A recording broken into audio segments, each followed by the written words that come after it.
Hello and welcome to my patch notes rundown for the 23rd of November.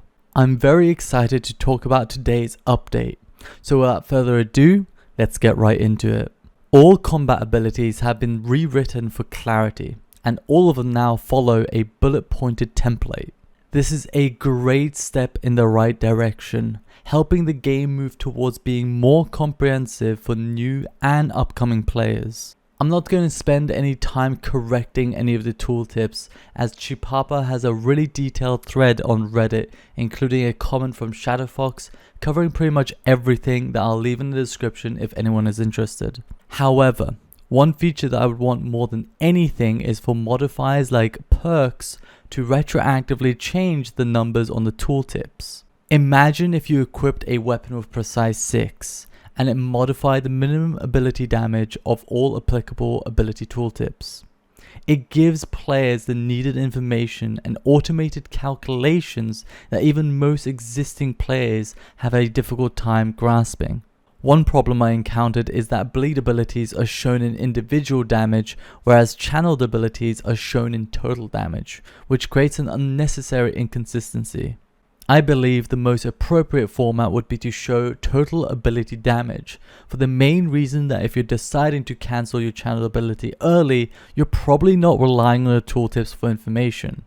I talk about this further in the sub bullet points, so don't worry. Text which describes the ability. This is nice as long as the introductory text isn't misleading. Using the example of slice, it says slice at the target's weak points. This might make players think it has some kind of interaction with the outdated weakness mechanic, which it obviously does not. The damage range of the ability, including the minimum and maximum. This gives enough detail for players to make an informed decision.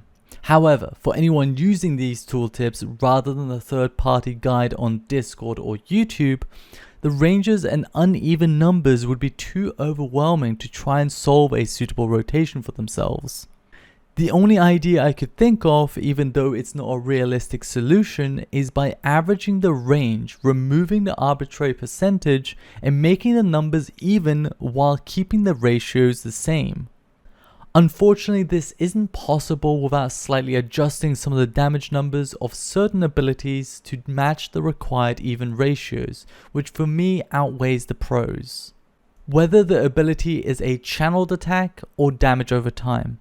Whether the ability acts differently in PvP. One feature that I would love to see that already exists in every MMORPG and ARPG that I've played is the ability to hold a keybind to toggle a more detailed description. So features like individual hits and PvP effects would normally be hidden otherwise. The terms weapon damage and active spell damage are now consistently referred to as ability damage.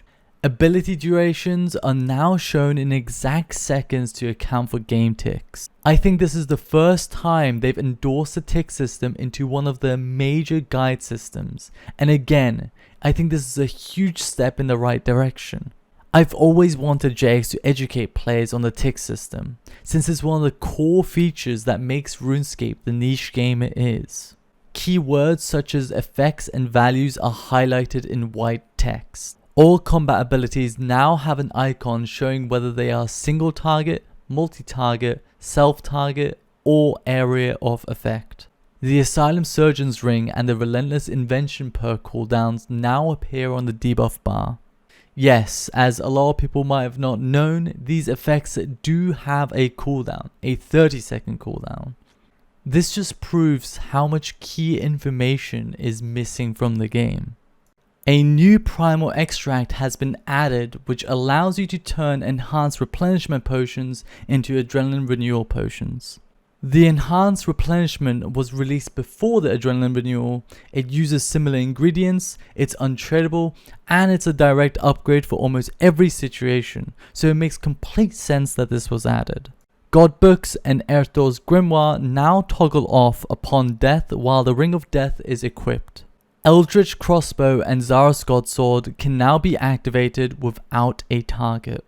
This is a very convenient change for the Eldritch Crossbow when you're locked out of your target or can't access one. Whereas for the Zarus Godsword, it's not as useful, since the target uses special attack on will take 275 to 550% ability damage over 21 seconds. But similar to the Sunshine or Death Swiftness bleed without using planted feet, only one bleed can be active on the enemy.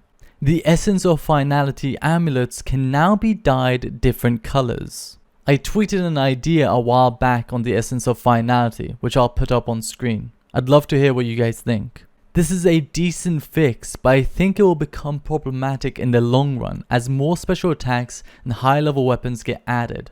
Having best in slot amulets will become ridiculously expensive if it already isn't. There is now a 5-minute cooldown on the pop-up notification indicating lower damage when equipping the Tyrwin Quiver. Players will now correctly receive 5 contract credits when completing a construction contract for Father Eric using mahogany planks. And that's it for this week's patch notes. I love how they introduced a bullet point template, more detailed numbers, and the tick system into one of the biggest guide systems in RuneScape. It makes the introduction of combat much more cohesive and less cryptic. Anyways, that's it from me. Thank you for watching and take care.